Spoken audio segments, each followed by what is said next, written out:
मां दुर्गा समस्त ऋषियों से कहती है, हे भक्तगणों, जो भी मेरी इस कथा का श्रवण ध्यान पूर्वक करेगा, उसके समस्त दुखों का नाश मैं स्वयं करूंगी। जो भी इस कथा का प्रचार करेगा, उसके कोटि कोटि पापों का नाश होगा और उसे सुख समृद्धि की प्राप्ति होगी। नमस्कार, आपका स्वागत है। दोस्तों, वैदिक पंचांग के अनुसार शारदीय नवरात्रि की शुरुआत 3 अक्टूबर से हो रही है। यह पर्व जगत जननी आदिशक्ति मां दुर्गा के लिए समर्पित है। इस दौरान मां दुर्गा के 9 रूपों की पूजा की जाती है।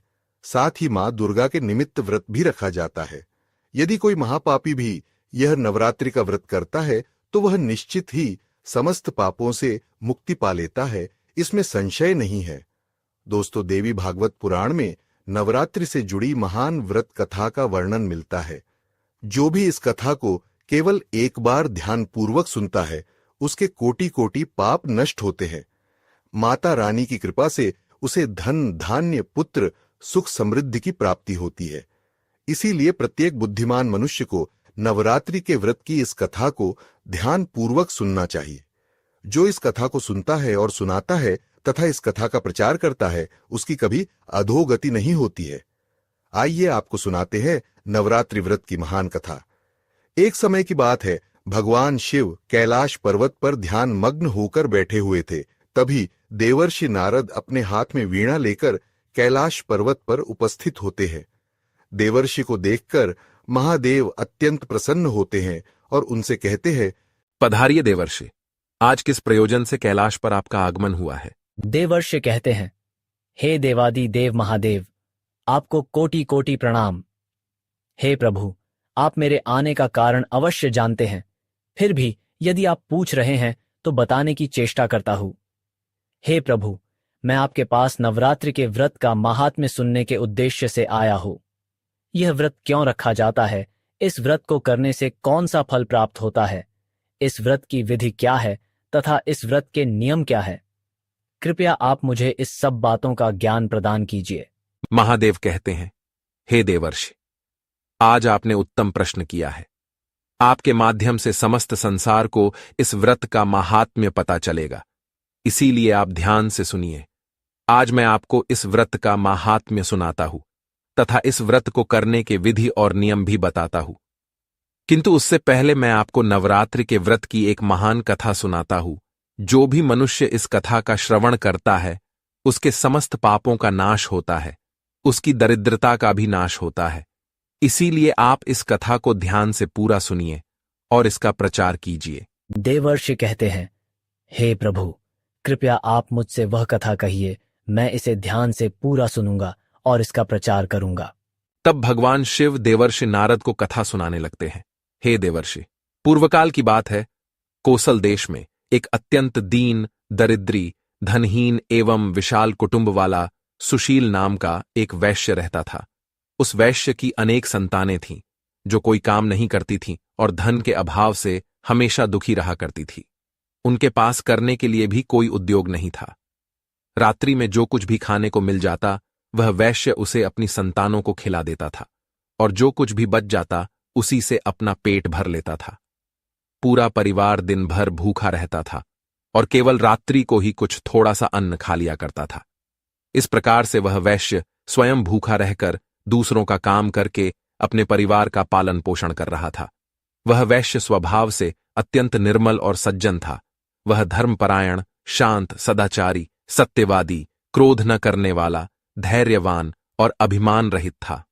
वह प्रतिदिन देवताओं और पितरों का पूजन करता था, अपने द्वार पर आए हुए अतिथियों की पूजा किया करता था और सभी को भोजन कराने के बाद जो कुछ भी बच जाता उसी से अपना गुजारा चला लिया करता था।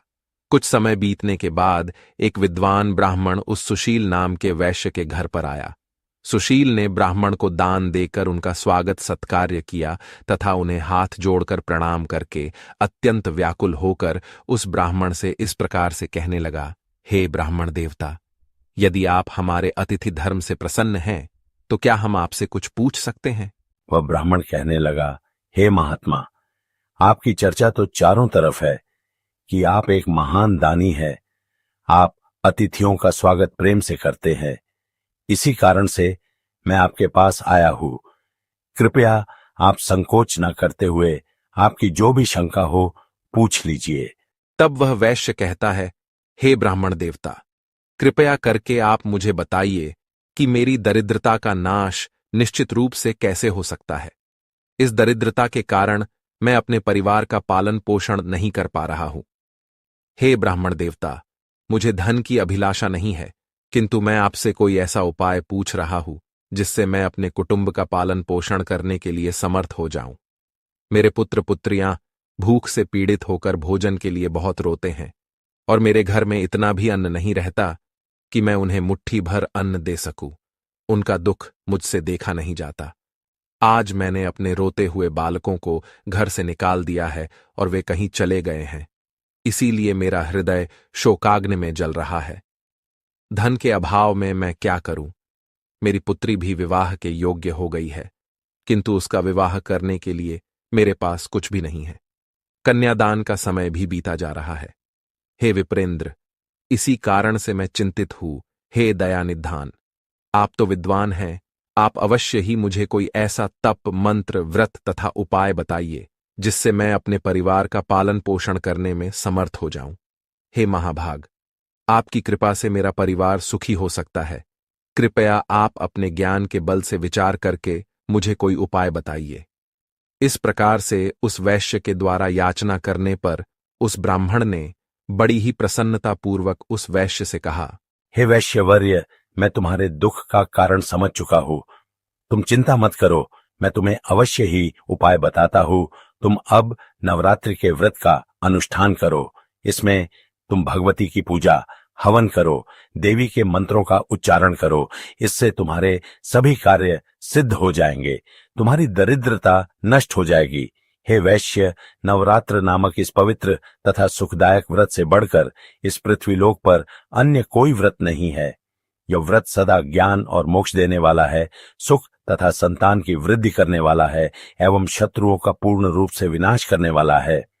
वनवास गमन के दौरान देवी सीता के वियोग में अत्यंत दुखी होकर श्री राम ने किष्किंधा पर्वत पर इस व्रत को किया था। इसी व्रत के प्रभाव से उन्होंने महासागर पर सेतु की रचना करके रावण और उसके पुत्रों का संहार किया था और सीता को प्राप्त किया था। महादेव कहते हैं, हे देवर्षि, इस प्रकार से ब्राह्मण ने नवरात्र के व्रत का महत्व उस वैश्य को सुना दिया, जिसे सुनकर वह वैश्य बहुत प्रसन्न हुआ और उसने उस ब्राह्मण को अपना गुरु मान लिया और उनसे देवी के मंत्र की दीक्षा ली। तत्पश्चात उस वैश्य ने अत्यंत भक्तिपूर्वक नवरात्रि में उस मंत्र का जाप किया और अनेक विधि तथा उपायों से भगवती का पूजन किया। इस प्रकार से उस वैश्य ने 9 वर्षों तक नवरात्रि के व्रत का अनुष्ठान किया। फिर 9वें वर्ष के अंत में अष्टमी तिथि को अर्धरात्रि आने पर साक्षात महेश्वरी ने उस वैश्य को दर्शन दिए और कहा, हे पुत्र, मैं तुम्हारी भक्ति और पूजा से अत्यंत प्रसन्न हूँ। तुम्हें जिस भी वर की कामना है निसंकोच होकर मांग लो। तुम्हें जो चाहिए वह मैं तुम्हें प्रदान करूंगी। साक्षात मां दुर्गा को अपने सामने खड़ा हुआ देखकर उस वैश्य का अंग अंग कांपने लगा। उसकी आंखों से आंसू झलकने लगे। मां दुर्गा के उस अद्भुत दिव्य स्वरूप को देखकर वह वैश्य हर्ष से उत्साहित होने लगा। फिर उस वैश्य ने माता को प्रणाम करके कहने लगा, हे मां, मैं आपके दर्शन करके ही धन्य हो गया। माता, आपके दर्शन अत्यंत दुर्लभ है। आप तो सचमुच त्रिलोक सुंदरी, सर्वशक्तिमान, समस्त संसार की जननी है। मुझ जैसे साधारण भक्त को आपने दर्शन देकर बड़ा उपकार किया है। हे मां, अब मेरे मन में कोई कामना नहीं है। आपके दर्शन से ही मेरे सारे दुख मिट गए हैं। मां, केवल मुझ पर इतनी कृपा कीजिए कि मेरे पुत्र पुत्रियों को पर्याप्त भोजन प्राप्त हो, जिससे उन्हें नित्य भूखा न सोना पड़े। सुशील की विनम्रता और उसकी निराश्रित स्थिति देखकर मां दुर्गा ने मधुर मुस्कान के साथ कहा, हे पुत्र, मैं तुम्हारी सच्ची भक्ति और तुम्हारे तप से प्रसन्न हूँ। तुम्हारी दरिद्रता का अब अंत होगा। तुम्हारा घर धन धान्य से भर जाएगा और तुम्हारे परिवार की सारी समस्याएं समाप्त हो जाएंगी। तुम्हारे बच्चों को भी अच्छा भविष्य मिलेगा और तुम्हारी पुत्री का विवाह भी जल्द ही होगा। तुम्हारी पीढ़ियां सुख और समृद्धि से पूर्ण होंगी। इतना कहकर देवी दुर्गा अंतर्धान हो गईं। उसी क्षण सुशील वैश्य का घर प्रकाश से भर गया और उसकी दरिद्रता समाप्त हो गई। देखते ही देखते उसके छोटे से घर की जगह एक विशाल महल खड़ा हो गया। उस महल में स्वर्ण, मणियों और बहुमूल्य रत्नों का भंडार भर गया। उसकी सारी संतानें खुश और तृप्त हो गईं। सुशील के पास अब न केवल अपने परिवार के लिए अन्न था, बल्कि वह दूसरों की भी मदद कर सकता था। समय बीता और सुशील वैश्य की पुत्री का विवाह धूमधाम से संपन्न हुआ। सुशील वैश्य ने अपनी भक्ति और श्रद्धा को कभी नहीं छोड़ा और मां दुर्गा के प्रति आभार व्यक्त करता रहा। उसका जीवन अब आनंद और समृद्धि से भरपूर हो गया था।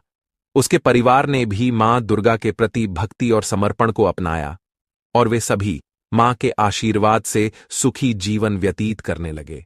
भगवान शिव कहते हैं, हे देवर्षि, इस प्रकार से मैंने आपको नवरात्रि के व्रत की महान कथा सुनाई है। इस कथा को सुनने मात्र से ही नवरात्रि का व्रत सफल हो जाता है। पूरे नवरात्र भर उपवास करने में असमर्थ लोगों के लिए 3 दिन का उपवास भी यथोक्त फल प्रदान करने वाला बताया गया है। भक्तिभाव से केवल सप्तमी, अष्टमी और नवमी, इन 3 रात्रियों में देवी की पूजा करने से सभी फल सुलभ हो जाते हैं। पूजन, हवन, कुमारी पूजन तथा ब्राह्मण भोजन, इनको संपन्न करने से वह नवरात्र व्रत पूरा हो जाता है। इस पृथ्वीलोक में जितने भी प्रकार के व्रत एवं दान हैं, वे इस नवरात्र व्रत के तुल्य नहीं हैं, क्योंकि यह व्रत सदा धन धान्य प्रदान करने वाला, सुख तथा संतान की वृद्धि करने वाला, आयु तथा आरोग्य प्रदान करने वाला और स्वर्ग तथा मोक्ष देने वाला है। विद्या, धन अथवा पुत्र, इनमें से मनुष्य किसी की भी कामना करता हो, उसे इस सौभाग्यदायक तथा कल्याणकारी व्रत का विधिपूर्वक अनुष्ठान करना चाहिए। इस व्रत का अनुष्ठान करने से विद्या चाहने वाला मनुष्य समस्त विद्या प्राप्त कर लेता है और अपने राज्य से वंचित राजा फिर से अपना राज्य प्राप्त कर लेता है। पूर्व जन्म में जिन लोगों द्वारा यह उत्तम व्रत नहीं किया गया है, वे इस जन्म में रोगग्रस्त, दरिद्र तथा संतान रहित होते हैं। जो स्त्री बंध्या, विधवा अथवा धनहीन है, उसके विषय में यह अनुमान कर लेना चाहिए कि उसने अवश्य ही पूर्व जन्म में यह व्रत नहीं किया था। जिस मनुष्य ने दुख तथा संताप का नाश करने वाली, सिद्धियां देने वाली, जगत में सर्वश्रेष्ठ, शाश्वत तथा कल्याण स्वरूपिणी भगवती की उपासना नहीं की, वह इस पृथ्वी तल पर सदा ही अनेक प्रकार के कष्टों से ग्रस्त, दरिद्र तथा शत्रुओं से पीड़ित रहता है। हे देवर्षि, अब मैं आपको इस व्रत से जुड़े नियम बताता हूं, इसे ध्यान से सुनिए। नवरात्रि के व्रत का आरंभ तब होता है जब मनुष्य दृढ़ निश्चय और शुद्ध हृदय से व्रत करने का संकल्प लेता है। यह संकल्प ही उस यात्रा का आरंभ है जो व्यक्ति को देवी दुर्गा की कृपा तक पहुंचाता है। जब कोई व्रती देवी दुर्गा की उपासना के लिए व्रत का संकल्प करता है, तो उसे अपना मन और शरीर शुद्ध रखना चाहिए। शुद्धता केवल बाहरी नहीं, बल्कि मन की आंतरिक पवित्रता भी आवश्यक है। यही कारण है कि व्रत का आरंभ संकल्प से होता है, जिसमें व्यक्ति अपने आप को देवी दुर्गा के चरणों में समर्पित कर देता है। व्रत के दौरान भोजन का विशेष ध्यान रखा जाता है। केवल वही अन्न ग्रहण करना चाहिए जो पवित्र हो और बिना तामसिक पदार्थों के बना हो। यदि कोई पूरे 9 दिनों तक उपवास कर सकता है, तो यह श्रेष्ठ माना जाता है। लेकिन यदि शारीरिक कारणों से ऐसा संभव न हो, तो फलाहार या एक समय का भोजन ग्रहण किया जा सकता है। भोजन में सात्विकता होनी चाहिए, अर्थात प्याज, लहसुन और मांसाहार से दूर रहना चाहिए। संयम से जीवन जीना ही सच्ची उपासना है। जब तुम देवी दुर्गा की आराधना करो, तो उन्हें केवल फूल, धूप और दीपक से नहीं, बल्कि अपने हृदय की भक्ति से अर्पित करो। देवी को लाल पुष्प विशेष प्रिय होते हैं, इसलिए उनकी पूजा में लाल फूल चढ़ाना उत्तम है। लेकिन इससे भी अधिक महत्वपूर्ण है अपने मन का पूर्ण समर्पण। पूजा के समय अपने मन को देवी दुर्गा के 9 स्वरूपों में से हर एक रूप के प्रति समर्पित करो। हर दिन एक रूप की पूजा करो और उनकी शक्ति का ध्यान करो। पूजा के साथ साथ उनकी महिमा का गान करना, उनकी कहानियों को सुनना और सुनाना भी अत्यंत शुभ माना जाता है। व्रत के इन दिनों में क्रोध, लोभ, मोह और द्वेष से दूर रहना चाहिए। यह समय है आत्मनियंत्रण और साधना का। अपने मन में सत्य, अहिंसा और संयम के नियमों का पालन करो। इस दौरान अपने शब्दों और कर्मों से किसी का दिल न दुखाओ। यह व्रत केवल शरीर को कष्ट देने का नहीं, बल्कि आत्मा को शुद्ध करने का समय है। जितना अधिक तुम अपने मन और हृदय को पवित्र रखोगे, उतनी ही देवी दुर्गा की कृपा तुम पर बरसेगी। हे नारद, ध्यान भी इस व्रत का एक अभिन्न अंग है। देवी के मंत्रों का जाप करो और उनके स्वरूप का ध्यान करो। जब तुम ओम दुर्गायै नमः मंत्र का जाप करोगे, तो वह शक्ति और साहस को उत्पन्न करेगा। ध्यान में बैठकर देवी के दिव्य रूप का चिंतन करो, उनकी महिमा को स्मरण करो, जिससे तुम्हारे भीतर की नकारात्मकता दूर हो जाएगी और शांति का अनुभव होगा। जब नवरात्रि के अंतिम दिन आते हैं, तो देवी की कृपा को पाने के लिए कन्याओं का पूजन करना अत्यंत महत्वपूर्ण है। कन्याएं देवी का ही रूप मानी जाती हैं, इसलिए 9 कन्याओं को आमंत्रित करके उनकी सेवा करो, उन्हें भोजन कराओ, उनके पैर धोकर आशीर्वाद लो। यह पूजन तुम्हारी साधना को पूर्णता की ओर ले जाएगा। और हां, इस व्रत के दौरान तामसिक आहार से दूर रहना आवश्यक है। मांस, मदिरा और तामसिक वस्त्रों से दूरी बनाकर रखनी चाहिए। व्रती को एकदम सात्विक जीवन जीना चाहिए, जिससे उसकी साधना में कोई विघ्न न हो। यह 9 दिन केवल तपस्या के दिन नहीं हैं, ये आत्मिक जागरण के दिन हैं। भगवान शिव ने नारद को नवरात्रि के व्रत का महत्व समझाते हुए कहा, यह व्रत केवल सांसारिक इच्छाओं की पूर्ति के लिए नहीं, बल्कि आत्मा की उन्नति के लिए है। जो श्रद्धा और भक्ति से इस व्रत का पालन करता है, वह देवी दुर्गा की कृपा से सारे कष्टों से मुक्त हो जाता है और उसकी सभी इच्छाएं पूर्ण होती हैं। इसलिए हे नारद, जो भी इस व्रत का संकल्प ले, उसे तन, मन और आत्मा की पूर्ण पवित्रता के साथ इस साधना को करना चाहिए। इस प्रकार से भगवान शिव ने नारद जी को नवरात्रि का महात्म्य और कथा सुनाई है। दोस्तों, अब जानते हैं नवरात्रि में मिलने वाले संकेतों के बारे में। अगर आपको भी ऐसे संकेत मिलते हैं, तो मां दुर्गा आप पर प्रसन्न है। दोस्तों, नवरात्रि में मां की पूजा करते समय अगर आपको ऐसा प्रतीत हो रहा है कि मां की मूर्ति आपको देखकर मुस्कुरा रही है अथवा मां दुर्गा के होंठ हिल रहे हैं, आपको अचानक ही ऐसा महसूस हो कि मां दुर्गा आपकी तरफ ही देख रही है, तो यह बड़ा ही शुभ संकेत है। यदि आप मां के चरणों पर अपना माथा टेकते हैं और अचानक ही कोई फूल आपके ऊपर गिर जाता है, तो यह संकेत है कि मां आपकी भक्ति से अत्यधिक प्रसन्न है। आपकी कोई मनोकामना अवश्य ही पूर्ण हो जाएगी। दूसरा संकेत, दोस्तों, यदि नवरात्रि में आपके द्वार पर कोई कन्या लाल वस्त्र धारण करके पधारती है, उस कन्या को देखकर आपका मन अत्यंत प्रसन्न हो जाता है, तो यह बहुत ही शुभ संकेत है। आपको उस कन्या को कोई भेंट वस्तु अवश्य देनी चाहिए। साक्षात मां दुर्गा ही उस कन्या के रूप में आपको संकेत दे रही है। और यदि नवरात्रि में आपके सपने में कोई कन्या दिखाई पड़ती है जो आपको देखकर बार बार मुस्कुरा रही है, तो आपको समझ लेना चाहिए कि मां आपकी भक्ति से बहुत प्रसन्न है और अब आपके जीवन से बुरा समय समाप्त होने वाला है। तीसरा संकेत, यदि आपको सपने में मां के पद चिन्ह दिखाई पड़ते हैं और आप उन पद चिन्हों का पीछा कर रहे हैं, लेकिन आपको मां दुर्गा कहीं पर भी दिखाई नहीं पड़ती है, आप सपने में मां को खोजने के लिए इधर उधर भाग रहे हैं, तो यह भी एक शुभ संकेत है। अगर आपको भी ऐसा सपना आता है, तो आपके दुखों का अंत होगा। घर में यदि कोई बीमार है, तो वह भी पूर्ण रूप से स्वस्थ हो जाएगा। चौथा संकेत, दोस्तों, यदि आप मां दुर्गा की आरती अथवा आराधना कर रहे हैं और आप मां की भक्ति में पूर्ण रूप से डूब गए हैं और अचानक ही आपकी आंखों से आंसू आने लग जाए, आपके मन में एक विचित्र भाव प्रकट हो जाए जिसे आप समझ नहीं पा रहे हो, तो यह मां का ही संकेत है।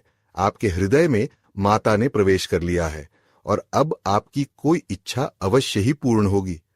पांचवा संकेत, यदि नवरात्रि में आपके पास मां दुर्गा की प्रिय वस्तुएं बार बार आने लगती है, जैसे मां का श्रृंगार का सामान, माता के लाल फूल, माता की लाल चुनरी आदि चीजें आपके हाथ में बार बार आने लग जाए, तो इसे शुभ संकेत ही समझना चाहिए।